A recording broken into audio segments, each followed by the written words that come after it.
Thank you. Let's get started, please. It is absolutely my pleasure and honor to present the 2013 Professional Technical Education Distinguished Service Award to Dr. Mike Rush, Executive Director of the State Board of Education.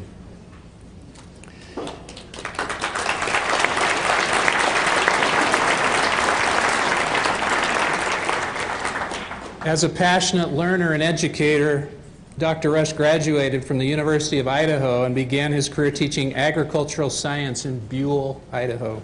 Following that time, he continued to pursue his own higher education while also teaching at Virginia Tech and Pennsylvania State University. These are great pictures. Pay attention. Mike returned to Idaho in 1986 and took his first position with the State Division as State Supervisor for Agricultural Science. In 1988, he assumed the position of Director of Research for the division. 9 years later, Mike was named the interim administrator of the division, assuming the formal position of administrator in 1998. Mike took responsibility for the third largest general account fund agency in the state and played a key role in a number of significant transformations. One of Mike's first challenges was to formally transition Idaho Vocational Technical Education to the Idaho Division of Professional Technical Education. This proved to be a major undertaking given the numerous statutes, rules, and policies that make reference to the division, but was well worth the effort. Dr. Rush also recognized the need for seamless transitions between secondary and post-secondary education. Under his direction, the division developed Tech Prep, integrated academic science standards into technical programs, developed professional technical schools, and worked to expand funding for both secondary and post-secondary programs. Mike was instrumental in facilitating significant growth in high school professional technical education and college enrollment. Coupled with the transition from secondary to post-secondary education, Dr. Rush also supported the improvement of career guidance through such programs as the Idaho Career Information System, Centers for New Directions, and School to Work. Emergency services training, including fire service, was restructured and expanded under Dr. Rush's leadership as well. Workforce development was also revitalized and expanded under Mike's guidance, a focus that was always forefront in his efforts. But Mike's talents extend far beyond the state of Idaho. During the 2010 National Summit on Future Directions for CTE Leadership, Dr. Rush challenged the CTE community to think about the importance of unity, working under a common vision, the criticality of education in ensuring our nation's competitiveness, the necessity of preparation for and completion of post-secondary education, and the importance of leadership. He underscored the absolute necessity for CTE leaders to step outside their box and their silo and be prepared to lead all of education, not just CTE. He further testified in Congress on behalf of Career and Technical Education in 2004 to the Senate Committee on Health Education, Labor, and Pensions. Currently, he is the Executive Director of the Idaho State Board of Education. He continues to carry his vision and these key principles forward through initiatives such as Complete College Idaho. In his spare time, I can't imagine that he has spare time, but in his spare time, Mike enjoys camping, water skiing. I don't think that's you, is it, Mike? On the water ski? Maybe it is. I don't know. That's one of our boys. And, I would be in the water. yeah. And as a lot of us know, playing guitar, and you see that is him actually playing guitar, I believe. Mike notes that the most memorable moments during his time with the division were when he worked with teachers and administrators who were incredibly dedicated to the success of their students. Dr. Rush resides with his wife Linda in Boise, and she's here this afternoon. They have 3 sons, Daniel, Jonathan, and David, and I believe David last year juggled a bunch of stuff here and really showed me up, and I continue to appreciate that. He is especially blessed with 3 wonderful daughters-in-law, and 4 beautiful granddaughters. And he also has with him here this afternoon his mother, Imogene, and his father, Kirk. It is my pleasure and honor to present Idaho's Professional Technical Education Distinguished Service Award to Dr. Michael Rush.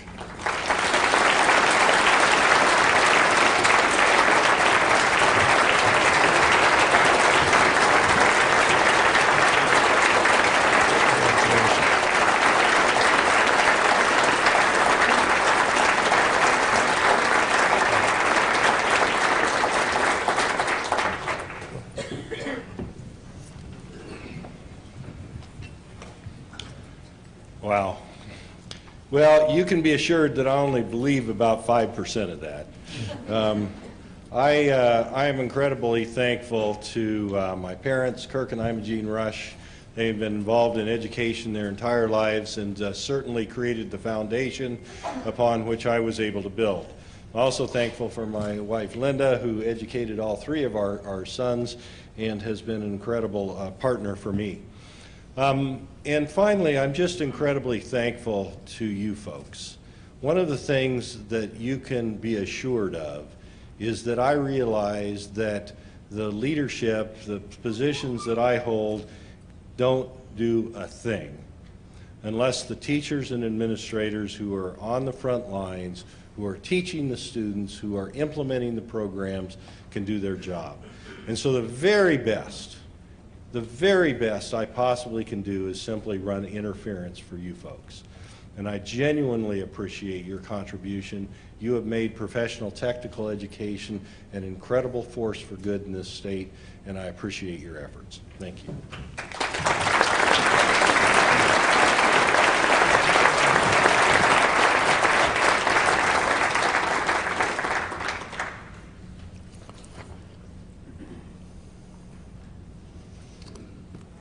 You know, sometimes I feel a little bit like Diogenes. You know, he's the guy that carried the lamp around looking for an honest person. And the older I get, I think the more cynical I get about this, because I like to be able to look somebody in the eye and have a conversation with them and believe that they're telling me the truth. But in this day and age, that isn't always the case. But I just have to say that it's so refreshing to walk into Dr. Rush's office and have a conversation with him. Thank you for your integrity and your honesty, Mike. It means a lot. Thank you. Obviously, Mike has had a great impact on the Idaho system PTE and helped define the what and the how of Idaho professional technical education. What a coincidence. That's exactly what I wanted to talk about this afternoon. And that might help explain the odd title of this presentation. I've decided to take a lesson from Roy Rogers, Superman, the Lone Ranger, and J.R. Ewing. People seem to come back and pay attention if there's a series involved, and I think I watched Dallas for the first time when I started hearing people ask the question, who shot JR? After last year and looking around the room here, it looks like most of you did come back. I don't think it was because you were expecting a serial episode of last year and you bought a friend or two. I believe we have over 700 people here today. Thank you for taking the time to be here. How many of you were here last year, by the way? And yet you came back. That's great. I appreciate that. And so the rest of you that didn't raise your hands, I guess, are new this year. Well, where were you? We missed you. Last year I left you with a challenge and a question. Why? What do you believe in? I ask that question because it's important that you are working within this system for reasons other than I want you to, or you need the money, or it's easy. Last year we started with why. Remember this slide? I know some of you have no idea what I'm talking about here, and the rest of you probably forgot a lot of last year, which is not unexpected to me. But for those of you that missed this entirely or forgot or you've never seen it before, here's the gist. This guy, Simon Sinek, has invented this notion of the golden circle, And it indicates that most enterprises, most organizations and businesses focus entirely on what they do and how they do it, those two outside rings. But at the heart, the place to start is in the middle. Start with why. Start with the personal belief that defines your action and your motivation, the reason you participate, maybe even the reason you're here today. This is my reason. Your why may be different from my why, but I have a hunch they're similar.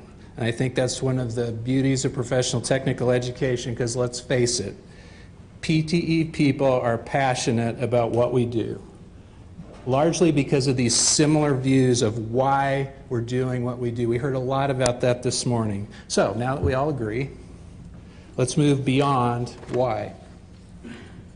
Here's another slide from last year. I want to talk to you today about what and how. Now, some of you have heard about this, some of you have seen it, and if that's the case, just bear with me and maybe you can help explain it to the person sitting next to you.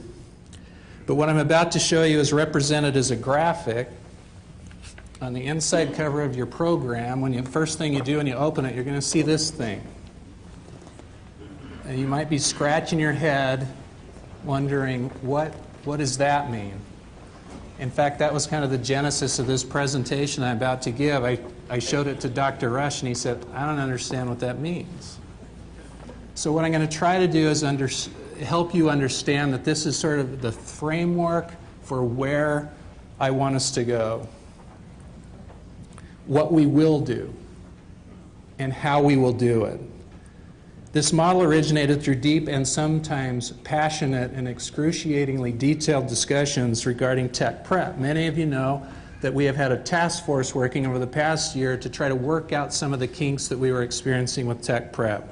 And they've recently completed their work. What we learned was that our tech prep problems were symptomatic of a larger problem. Not that it was a big, huge problem, but there was a problem. And that problem was what a lot of large organizations suffer from, and that's synchronization, or a better way to put that is a lack of synchronization. It's a real challenge. Now remember, I came from one of our community colleges, and when I was there, I didn't like being told by the state how to run my operation. But when it gets right down to it, there must be a commitment to some measure of consistency and standards to make the system run at optimal performance. So what does what look like? I like to visualize our system. The PTE system in Idaho is this machine, and it isn't broken at all. But like any machine, we have the opportunity to do performance improvements, we can do tune-ups, and I don't believe that our system needs an overhaul, but I think it could benefit from a tune-up. And the positive overall condition of our system right now, I think, is a testament to my predecessors, including Dr. Rush, who made, based on that presentation, which he doesn't take credit for, but that's the kind of guy he is, he made significant improvements in the way of really cool accessories for this machine that we're operating. But I don't believe that the Idaho PT system has achieved its full potential. So I could stand up here and I could spend a lot of time identifying where all the problems were. That was sort of how we approached the tech prep issue. Okay, let's figure out all the things that's wrong, and we'll just address those one by one. But what I'd rather do is start with a sort of a clean slate and talk about what an ideal system might look like. This system design is based on current research, literature, evidence-based practice, and what I know about Idaho and the unique circumstances of Idaho. So I'm going to start with this blank canvas. As you well know, the building blocks of professional technical programs are validated student knowledge and skill outcomes. And notice I said the word programs a minute ago. That is one of the distinctions we have in our system. We don't just teach courses. We operate programs in our system. These outcomes, or sets of outcomes, must be in alignment with a couple of things. First of all, we need alignment with industry expectations, but we also need to make sure that we design programs that provide for future opportunity for students. Oh, And I guess while we're doing this, we probably better make sure we adhere to all the federal regulations and standards. Out of these outcomes and standards, we build programs. They're the building blocks of our programs. There are different types of outcomes with varying purposes and varying degrees of rigor and complexity. A complete post-secondary occupational program might be represented this way, with some introductory courses, elements of career readiness, workplace readiness, and then more advanced subjects, and those regional distinctions that are so important in our technical college system that make them somewhat unique and different from each other. Now, don't get caught up here in trying to count the number of blocks and the right proportion of introductory to advanced and this regional distinction thing and what do you really mean by a related instruction. Don't get caught up in that, and try not to look at these as courses. That's not the point. These are outcomes. This model is not about curriculum and courses, it's about outcomes. If we were to compare two of these programs at two of our technical colleges, we would find that the more advanced stages of the programs, there was probably a lot of variability, like I just said. There are regional needs that need to be addressed, and they may vary significantly in the 6 regions. Even some of the more advanced courses would have probably some variability to them. But as we move into these introductory pieces and the career readiness and the workplace readiness, there should be an identifiable high level of common outcomes that can be identified. And by the way, I think some of our groups have been working on this. I think the welding folks have been working on identification of those common outcomes. These common identified outcomes form the basis of secondary program design in order to meet the requirements for advanced learning opportunities. What better way to facilitate advanced learning opportunities than to make sure that we are horizontally aligned between secondary and post-secondary? This is the level of synchronization required for the system to reach its full potential. If high school program students are intending or expected to move to post-secondary counterpart, this degree of agreement and alignment is necessary. Now, I'm going to make a point here, and I will probably offend some people because I'm going to exaggerate the situation to make my point. So be prepared just a second. Here's sort of my view of how we have had a tendency to work, and I'm using myself as a really bad example, okay? Because I did this as a post-secondary instructor and a post-secondary department chair and a post-secondary dean. We have had a tendency at the technical colleges to work in competition and in silos. And there was a time, and I'm going to use a real specific circumstance because I've got his permission, but Scott Rasmussen and I were both working on a very similar project to develop a new program. And instead of us working together, having a relationship and working together, we ended up at loggerheads, and it was pretty uncomfortable. And I'm not sure that we ended up where we should have ended up. In the meantime, there are high school programs that are out in their own districts, in their own world, developing their own programs. And then what do? After this is all done, then we decide to figure out how to glue them all together. We try to do the alignment after the fact. And I can tell you that the best solution to that is to create the alignment within the program design and get things synchronized right out of the gate. And the best way to do that is to develop the relationships necessary for this to happen. Scott and I would have never had this difficulty if we had just had the relationship and worked that out. So relationship building is extremely important to this. And I will tell you that the Technical College Leadership Council, those technical college deans, I've never seen a more collegial and collaborative group of people that really want this notion to work. In the language of PTE across the country, this is referred to as a rigorous program of study, or RPOS. And I don't really like the name. I like the abbreviation even less. So we're using the career clusters terminology here for this model, and we're going to refer to this as a career specialty early college program. And this is where the great potential lies. not just for articulation, but as the name suggests, for early college programs that result in post-secondary, industry-recognized and valued credentials. But not every high school program would have this degree of synchronization. Some programs have a different, broader purpose, and they function within a pathway or within a cluster, to continue the use of that career cluster terminology. And I would say right now, if you're trying to figure out, well, what am I, what kind of program am I, I'm going to say that most of our programs in Idaho right now, generally speaking, probably fall into the cluster or pathway category. Each type of program has unique criteria and characteristics, but the common thread is what business and industry have been asking for over and over and over. Not just career readiness, but workplace readiness.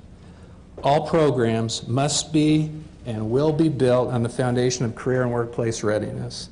At a session tomorrow morning, you'll be able to learn more about these standards as we develop them.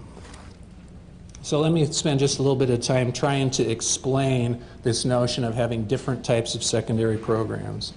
The primary functions of cluster programs probably would lean more towards career exploration. An examination of a particular sector, the development of career readiness and workplace readiness. This type of program is aligned with post-secondary, but would probably not have as many advanced learning opportunities as, say, the career specialty program. The goals of this program type are unique and extremely valuable, and I want to make a special point here. This is not a lesser type of program, in my estimation. It is a different type of program.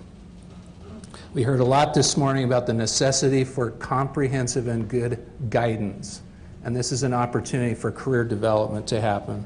A school district may have multiple cluster programs that share an advisory committee instead of having separate and distinct advisory committees. Because the goals are different than pathway and career specialty programs, other industry engagement might look different as well. Pathway programs are more specific than a cluster program. A cluster program might be, for example, family and consumer sciences. A pathway program might address one or more pathways within that cluster, like culinary arts or early childhood education. There would likely be articulation of outcomes across the program scope, much like we have now, because you are capturing the attainment of outcomes, you're grouping those together to award post-secondary credit. That's very much the way our current tech prep system works. But they are not necessarily as fully synchronized as the career specialty program. So let me talk about that just a little bit. The career specialty early college program is intended to be very specific to an occupation with full engagement and alignment with post-secondary programs. As stated previously, these are programs that provide opportunity for early college program design. They and their instructors are closely linked to the technical college system. These programs are actually considered an extension of the post-secondary PTE system in the high schools. One of the tragedies is that I see students leaving high school fairly regularly now with an associate's degree. I don't see any of them leaving with a post-secondary PTE credential, and that's a tragedy to me. This type of program may require a unique type of advanced learning opportunity, more similar to dual credit. A lot of you have heard about the PTEC Albertson grants and the PTEC model that originated in Brooklyn. This is not unlike that. I wouldn't say that it's exactly the same, but it's not unlike that. But what we're trying to accomplish is a move of post-secondary opportunities into high school, not just courses, not just credits, not just electives, but real, meaningful, valid programs that result in post-secondary certificates and other credentials. The collaboration between these programs and post-secondary will be significant. There was mention made this morning of the so-called high-end programs, and it's a statutory description of what happens in a professional technical school. Those of you involved in those schools should take special note here, because this needs to be the new definition for what a high-end program really is. Over the next few years, this will become the new standard, but will not be limited to just the professional technical school. But we have even more opportunities. Elements of our workforce training network can be aligned for post-secondary program integration. There's great opportunity to reshape adult basic education, and I can tell you, if you don't know anything about adult basic education, you need to find out. If your notion is, oh yeah, they do GED, that's not what happens there. And they have superb projects and programs that are wrapping around post-secondary technical programs to help those students be successful. In fact, one of them will be winning an award a little bit later this afternoon. This is a great opportunity to reshape ABE by addressing outcomes of workplace readiness in a contextual manner that includes communication, computation, and human relations. Advanced learning opportunities should not be limited to technical coursework only. There is potential for related instruction articulation as well. So, at this point, you can see the degree of alignment and purpose for each type of program. And again, if you look at this complicated thing and compare it to what's on the screen right now, hopefully this is a simplification of what we're trying to do. The reason I use this term synchronization is that it implies dynamics and motion as opposed to just a static nature of alignment. We can look at this diagram, we can see there's horizontal alignment, there's vertical alignment, it's a bunch of blocks stacked up.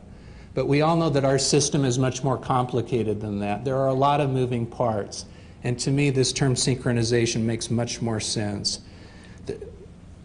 When we become, and if we can become, fully synchronized, the system altogether becomes very synergistic and efficient and effective, which is our strategic goal and a goal of the state board. Obviously, there's a lot of work to be done.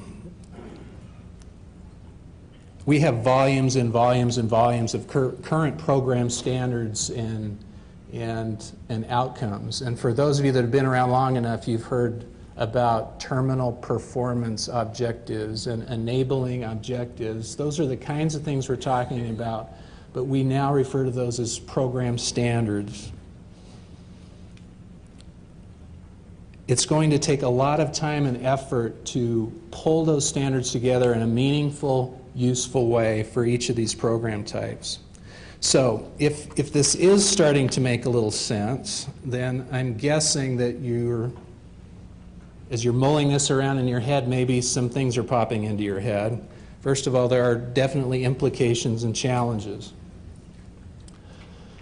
It's, like I said, it's going to take a lot of time and attention, but we are on a 5-year schedule right now to look at all of our, across our post-secondary spectrum, all of our program outcomes and determine how best to move those into secondary. New evaluation and program approval criteria may be required just because of the different nature and the fact that we have different kinds of programs. Modification to current tech prep, we're already working on that. There could be future implications for teacher certification and certification, and so far nobody has ran screaming out of the building, so maybe I overestimated the mass hysteria. But what I'd rather focus on are the opportunities here. We have an opportunity now, and I hope you're connecting some of this with what you heard this morning. More meaningful articulation of post-secondary credit. I don't believe necessarily that every technical credit and the fact that we have all these credits that maybe could be transcripted, should be transcripted. I don't understand why we would transcript college credit just for the sake of transcripting college credit. We want this to be meaningful. This notion that we can actually move and create post-secondary credentials and programs into secondary, because quite frankly, not everybody is going to go to college because they can't go to college. Let's give them a chance. Emphasis on career and workplace readiness, that's very important to me, and you heard it being very important to some of the folks that were up here earlier. Meaningful assessment data, coherent and comprehensive guidance model. We've already talked about the importance of that, and I get a sense that you need help with Common Core. implementation and how we can crosswalk our standards with Common Core. I'm also guessing you have some unanswered questions. You'll get a chance a little bit later on to ask those questions if you want to. Questions about how this will personally affect you. That's usually the first question. Well, what does this do to me? What kind of program do I have? Am I going to have to get a new credential? Wait a second. There's nothing wrong with the way things are right now. If our attitude was that all we have to do is keep doing what we've always been doing, and if that had been the attitude of Dr. Rush, just think what our system would look like.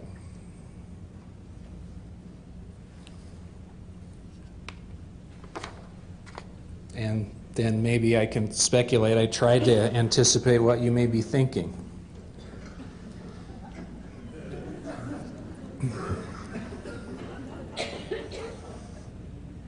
I don't know what you're thinking. I have a sense, though, that you have some genuine concerns about this and, again, how it may impact you.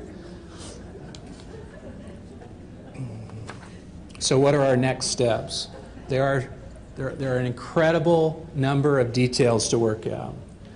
We need to establish some pilot sites to try this out. I can tell you this is not going to be this overnight mandate and all of a sudden everything's going to be different and you have to do things different. This is going to be well thought out.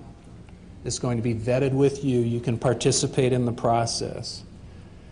In fact, not too many times are you encouraged to get out your cell phone during a presentation. You can do this right now. If you have anything that's popped into your head, a reflection or some feedback to provide now or later or at any point, we've created an email address for you to send your comments to. So framework@pte.idaho.gov is where we can start to build some massive information about what we can expect, and good constructive suggestions are premium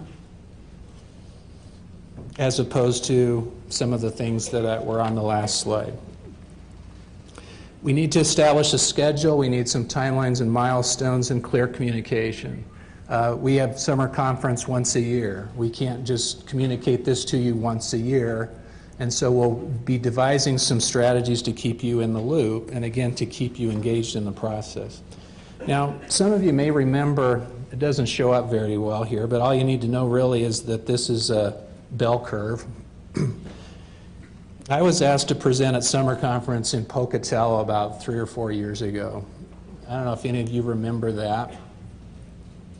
But there was a sense that there was a lot of sort of top-down, mandatory, I think Perkins 4 was brand new, and there was this sense that we need somebody that can help people accept some of this, and for whatever reason they asked me. And so I presented this diffusion of innovation curve. And if you're not familiar with it, it basically says that anytime there's an innovation, I hope this is considered innovative, but a new product, say an iPad, for example, anytime there's some new innovation, there's sort of a progression of events that happens, and what a business tries to do with a new product and their new innovation is make it past the chasm, and I don't know if you can see that on there. And it's a point in market penetration that a business would get to say, we've gotten past the hump, we've got a legitimate shot here.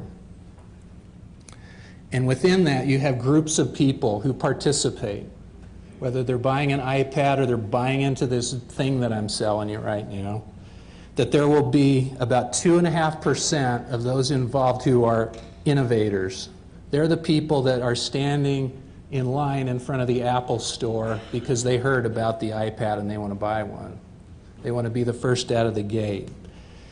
And then another 13.5% are considered early adopters. And if you can get enough critical mass here and get enough momentum to make it past the chasm, then maybe you can make it work. Now, Dr. Rush a few minutes ago said, I don't do anything. You do it. You make it happen. And that's exactly the situation we're in now. This will not go anywhere unless you make it happen.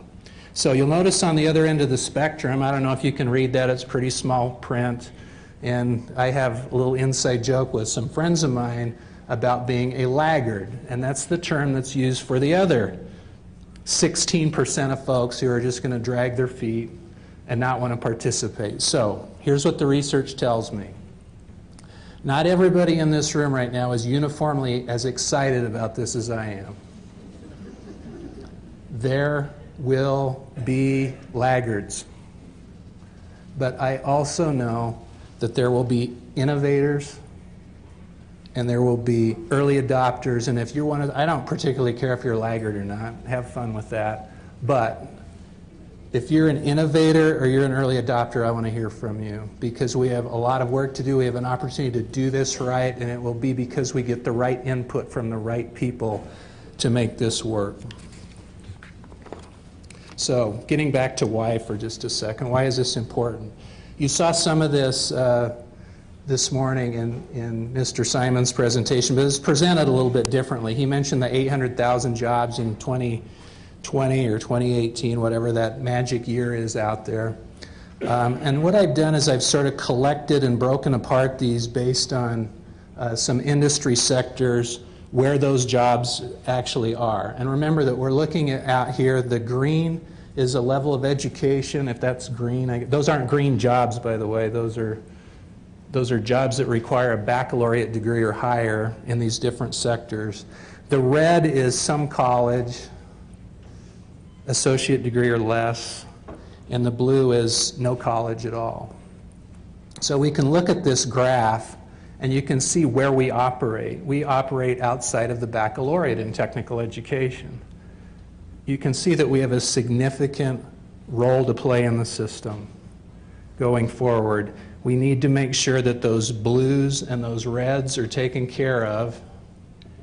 And remember that we're talking about a pathway. We're talking about a migration from high school through some college and education and maybe get a job, and then someday, maybe if you need to, come back and get a bachelor's degree. And I don't want us to get bogged down into this us versus them kind of mentality we talked about this morning. I'm so thrilled that this Harvard fellow is leading the charge in career and technical education. I appreciate that. So, I don't think I need to show you this. We know what our job is in PTE, right? So let's just do the best job we can. And this is the other part of why. And again, I don't know if your why is my why, but this is why I'm, and again, I know you can't tell I'm excited, I really am. But we need you innovators, we need you early adopters to help us move the needle and move this along. And you'll have opportunity to ask me questions a little bit later this afternoon, or you can see me tonight at the social or wherever, and we can have it out. But if you're one of those people, I absolutely want to hear from you. So thank you for this opportunity today. I really always appreciate the chance to talk to our system, the people who actually make this work. So thank you for your time.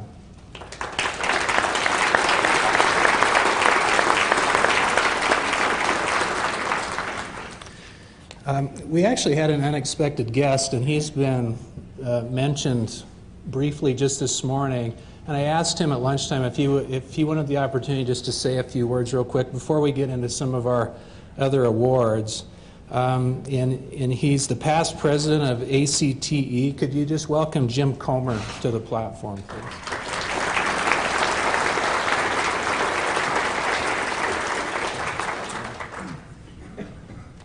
Well, this is a great-looking group. I appreciate the opportunity to be your guest here in Idaho. Thank you very much for the invitation. I think as I look at the chart, Dr. Schwartz, I know there's one part missing. That's the people in this room, the people that deliver the program. That's you. So let's give you a hand for what you do.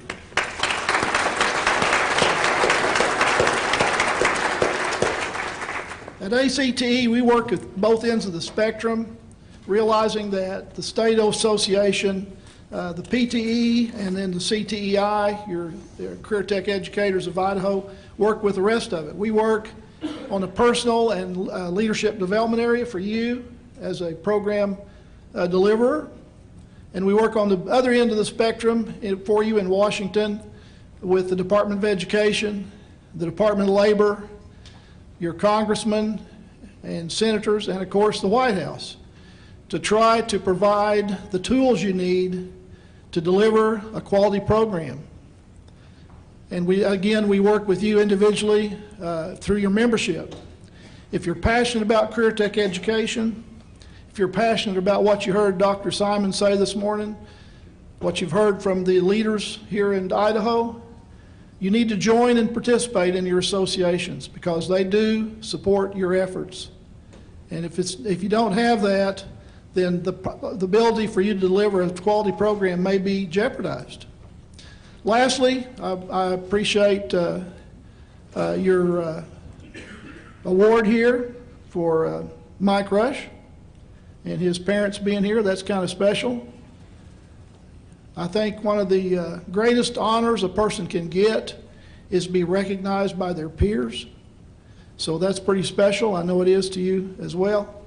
Again, I appreciate what you do. I hope you have a great summer conference, a lot of energy in the room. This is a great bunch. This is bigger than a lot of states I go to, I can guarantee you. And again, I think the future is bright for career tech education with people such as Bill over here working on it through his industry involvement, a very well-respected individual. So I think the future is bright for not only career tech in Idaho, but across the nation. So again, thank you for letting me be your guest. Thank you for getting a minute to say hi.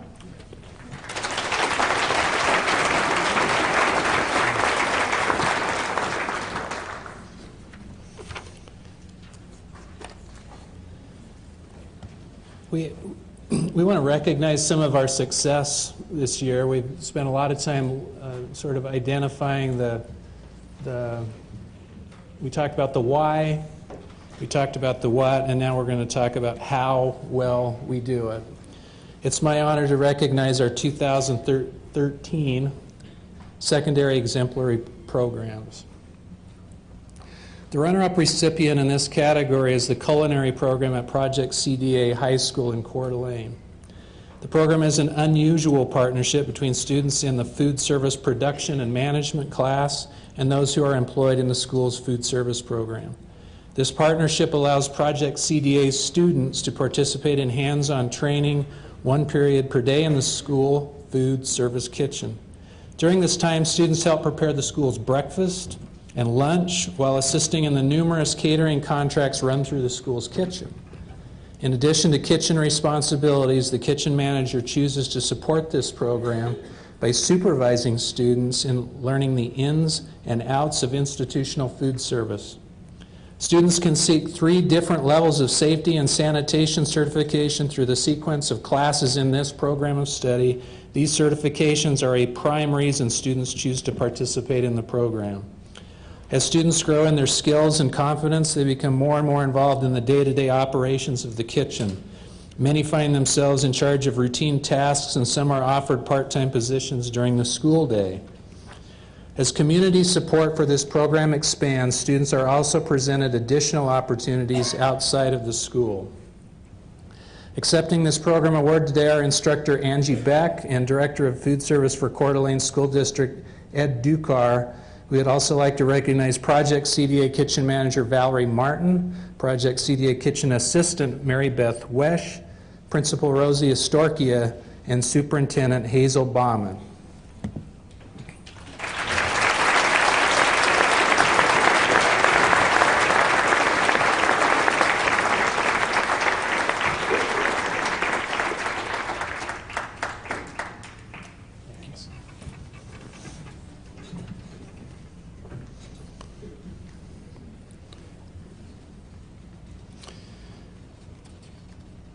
The recipient of the 2013 Secondary Exemplary Program Award is the Artec Academy of Finance program at Twin Falls High School in Twin Falls. The program developed from a fledgling program of 9 sophomores and juniors in 2003.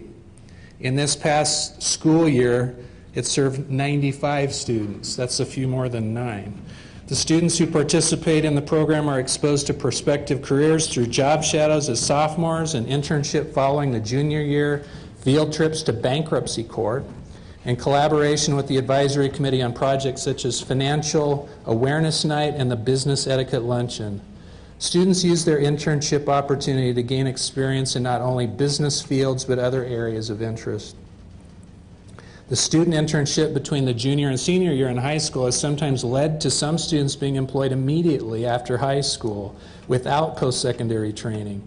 Successful students have the opportunity to earn the industry-recognized financial literacy certificate at the end of the senior year and take with them a portfolio documenting their 3-year involvement with the academy. The students are clustered together in registered classes whenever possible as a cohort group or at least 2 or 3 classes a day each year. The value of both the hard technical skills and the soft skills learned allow the students to enter their post-secondary education with a more clear idea of what career path they wish to pursue. The opportunities available attract students with a wide variety of interests. Accepting this program award today are instructors Lorraine Rapp and Carrie Ploss, Workplace Learning Coordinator Kathy Trotter, Twin Falls High School Principal Ben Allen, RTech Principal Claire Major, Secondary Programs Director L.T. Erickson, and Superintendent Dr. Wiley Dobbs.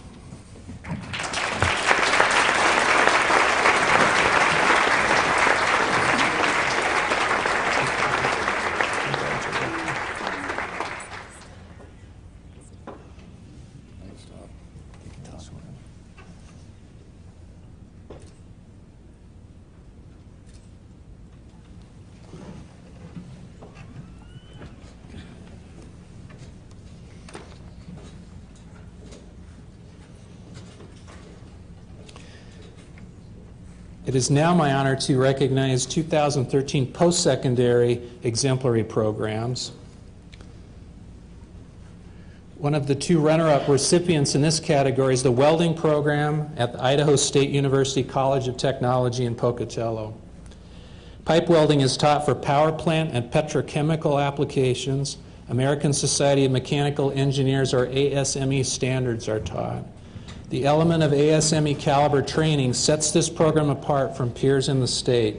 Visual and destructive testing is conducted by faculty in accordance with these ASME mandated test criteria. Emphasis is given to the quality of graduates, not quantity. Rigor and tough criteria are elements that put this program above the rest. Faculty consists of practitioners who can and do work in the field each summer and year-round.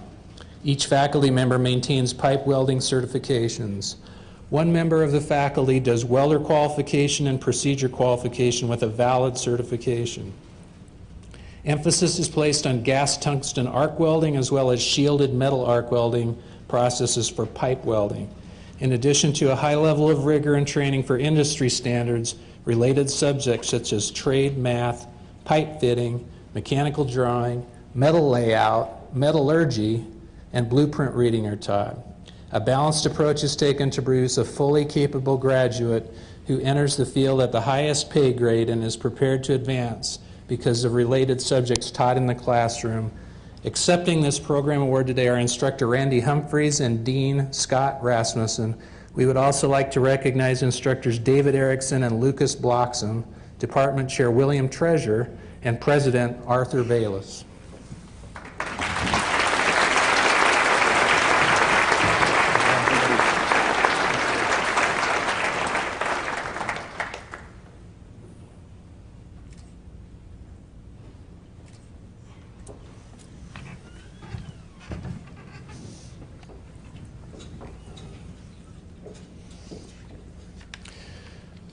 The second of 2 runners-up in the 2013 post-secondary exemplary programs is the air conditioning, refrigeration, and heating technology program at College of Southern Idaho in Twin Falls. The HVAC/R program consists of 7 different independent courses. Students gain hours that directly meet and surpass the state apprenticeship program requirements. Students can also be nationally certified in 9 different venues which are transferable to any of 28 states that accept these credentials. This program is the only nationally HVAC Excellence accredited program in Idaho, meaning that this program is aligned nationally based on program content and requirements. A student can leave this program as an apprentice who is certified and EPA licensed. The HVACR program has a long history of industry support.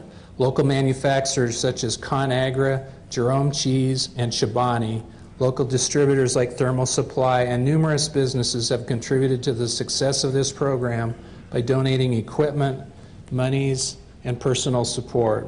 Accepting this program award today is Instructional Dean Terry Patterson. We'd also like to recognize Instructor David Wyatt and CSI President Dr. Jerry Beck.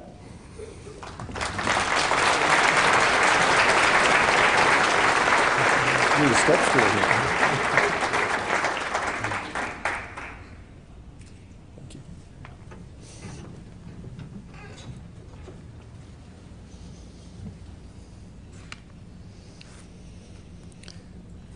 The recipient of the 2013 Post-Secondary Exemplary Program Award is the Law Enforcement Program at the College of Southern Idaho in Twin Falls. The CSI Law Enforcement Program is unique in that it works in close partnership with the Idaho Peace Officer Standards and Training Council in providing instruction that leads a student towards state certification as a law enforcement officer.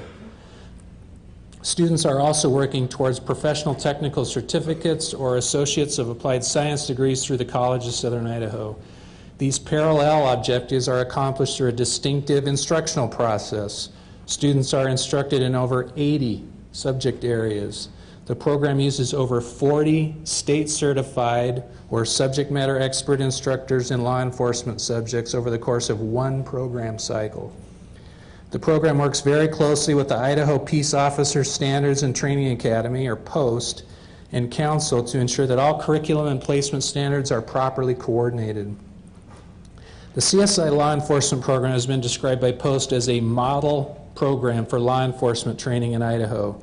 Program Director Coordinator Don Hall works closely with the managers of the law enforcement programs at Idaho State University and North Idaho College to ensure that best practices are achieved statewide in law enforcement education.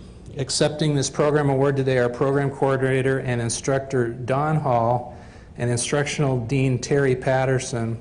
We would also like to recognize Instructor and Office Specialist and former Twin Falls Chief of Police, Jim Munn, and CSI President, Dr. Jerry Beck.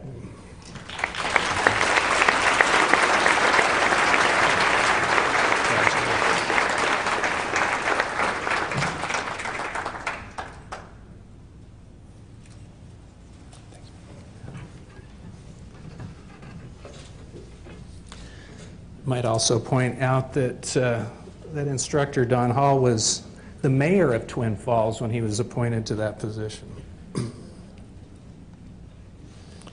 It is now my honor to recognize the 2013 Exemplary Special Programs. The runner-up recipient is the Integrated Transition and Retention Program at the College of Southern Idaho in Twin Falls. And I know I'm from CSI. I had nothing to do with any of it. This program falls under the umbrella of Adult Basic Education and is designed to deliver basic skills instruction in a wide variety of settings through innovative methods. Integrated Transition and Retention Programs is a new name that more accurately reflects the process of assisting technical students in acquiring or refreshing math skills while completing regular program courses. This evolving approach to remediation can be conveyed through some examples in the diesel technology, welding, and pastry programs at CSI. In one instance, AB instructors reviewed the technical course math requirements and assisted with the application math skills related to specific program needs such as baker's percentage, purge time, and calculating force. In another instance, AB instructors created an intensive math review based upon the 2 levels of developmental math courses at the college.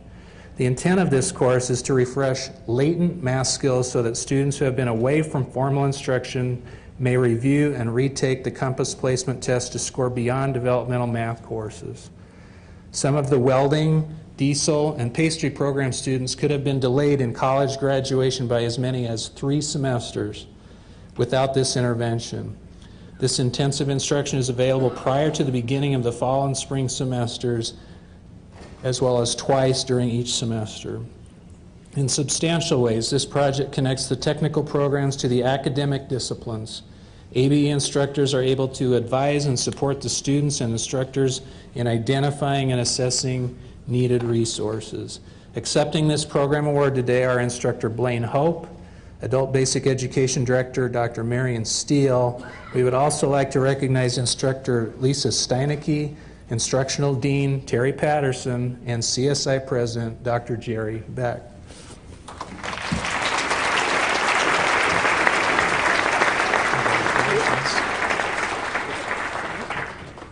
Like a broken record.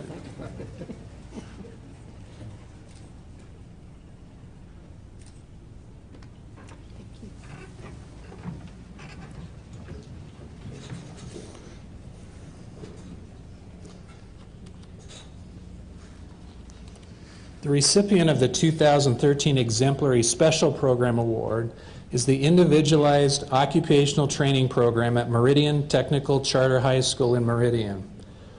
This program is best described as integrated work-based learning. The training begins in 9th grade and is seamlessly a part of the academic and technical day.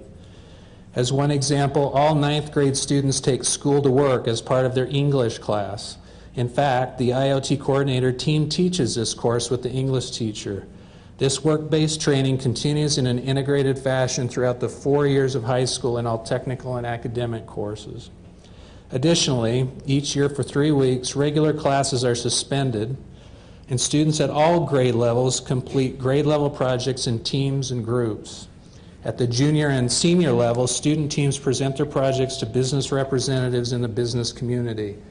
Specifically, at the senior level, each senior team develops a full business plan using their technical and professional skills and presents the business idea to our business and intern partners. The culminating work-based learning experience requires all seniors to complete a 280-hour internship for 4 credits during their senior year. Students may begin the internship in the summer preceding the senior year.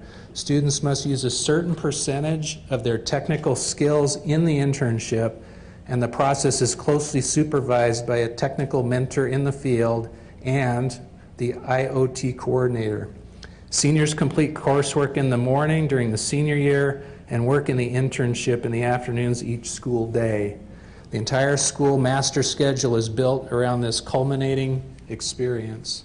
Accepting the program award today, now my understanding is that you have others that want to come up here. Okay, but let me recognize instructor Sharon Deichler and Principal Christian Housel.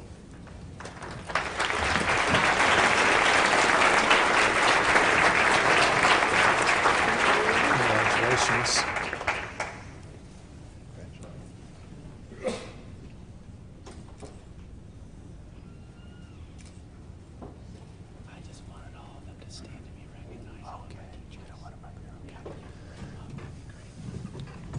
Would all of the staff from Meridian Technical Charter High School please stand? Recognize.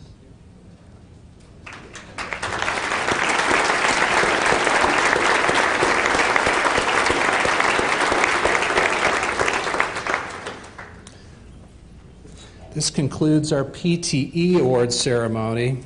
From the awards from the division. Congratulations to all of our award recipients and to the many other top-notch programs and teachers in Idaho. Keep up the great work. I know how difficult it is to make these distinctions when there are so many great programs and exemplary programs around the state. It's now my pleasure to introduce CTEI President Lex Godfrey, CTEI President-elect Mary Olson, and CTEI Awards Chairperson Kathy Nelson to present this year's CTEI Awards.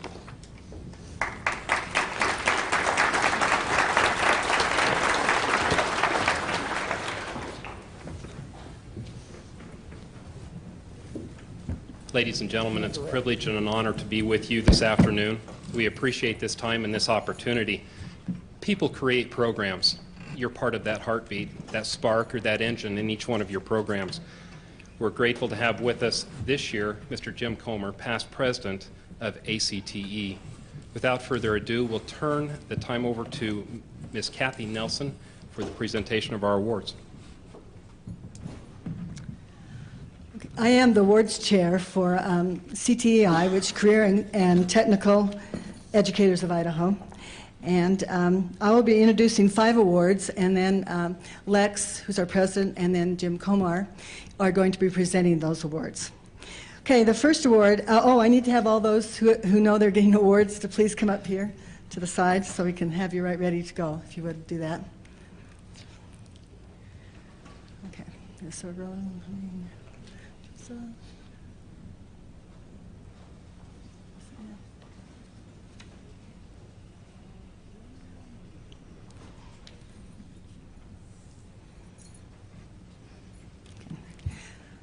our first award is the Outstanding Career and Technical Educator for CTEI, and it goes to Marshall Bautista. He's the president of the IOTA. Marshall, if you'd like to come up. He's the president of the IOTA division of CTEI. He has made significant contributions to the Tech Expo and has been instrumental in developing occupational training in Idaho, and he's one of those people who always volunteers to help with CTI activities, and he does work at the Idaho Correctional Center, so we'd like to give this opportunity to him.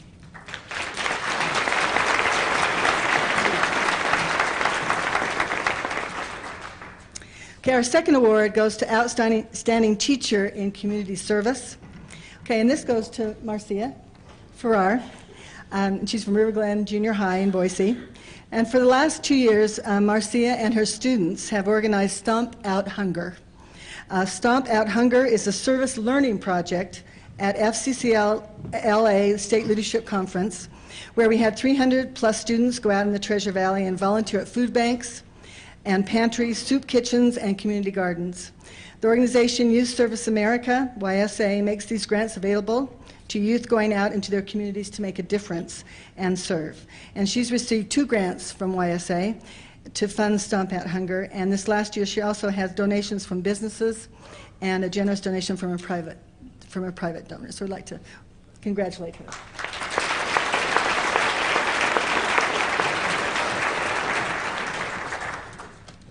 Our third award is Outstanding Support from Business. This is awarded to the Idaho, we haven't been putting this up. We just realized we made a little PowerPoint and we haven't been doing anything about it, so here we are. And Marcia? Okay. This is the Idaho Beef Council, which has been a partner with Family and Consumer Sciences for many years. They give demonstrations, educational presentations, provide educational materials free of charge. And they are hosting a luncheon for Family and Consumer Science during this summer conference. Who I have today, Teresa Golis, the program manager of FCS, is accepting the award because the Idaho Beef Council weren't able to come today. So I appreciate her doing that.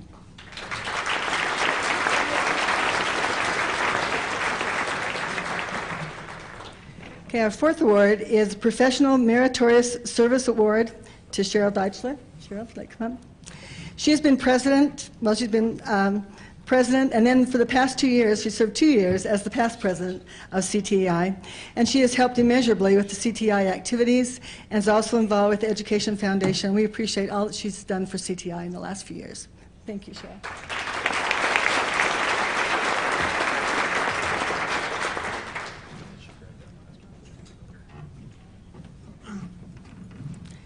And this last award is to Lex Godfrey, our current CTI president. He's been very professional in the things that he's done in the last almost 2 years, has institute innovations and a cooperative attitude during this past year with all those he's worked with, and we appreciate all that he has done. So I'd like to give that award to him.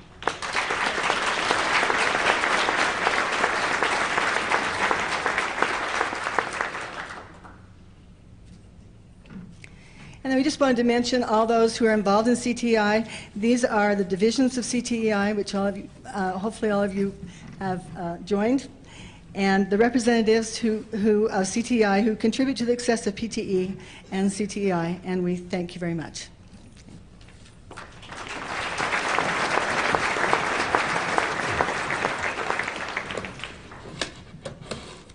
Dr. Schwartz has asked me to make a couple of announcements. There will be a short hosted break in the lobby, and then at 3:30 there will be a question and answer session back here with Dr. Schwartz and Bill Simons. And then for CTEI, would like to invite you all this evening to a hosted reception that will be sponsored by the Idaho PTE Foundation and CTEI. Tomorrow morning at 7 o'clock, you're all invited to the annual CTEI business meeting at 7 a.m. in the North Star. So thank you, congratulations to all of you, and we'll be at break.